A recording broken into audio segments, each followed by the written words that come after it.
Beans కొబ్బరి కారం తయారీకి ఈ విధంగా బీన్స్ని కట్ చేసుకొని చిన్న ముక్కలుగా ఉప్పు పసుపు నీళ్ళలో ఉడికించుకొని ఈ విధంగా వార్చుకోవాలి.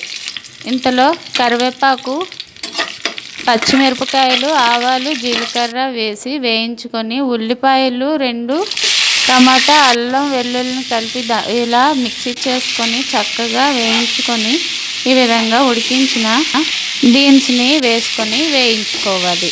ఇది 1/4 వంతు వేగిన తర్వాత ఉప్పు, కారం, పసుపు, చిన్న మసాలా వేసుకొని కలుపుకొని కొంచెం వాటర్ని కూడా వేసుకొని ఈ విధంగా ఒకసారి కలుపుకొని ఉడికించుకొని ధనియాలు, జీలకర్ర, ఎండుమిరపకాయలు, కొబ్బరి, చిన్న ఉల్లిపాయను కూడా వేసుకొని శుభ్రంగా మిక్సీ పట్టుకొని ఇలా వేసుకొని వేగించుకోవాలి మూత పెట్టుకొని.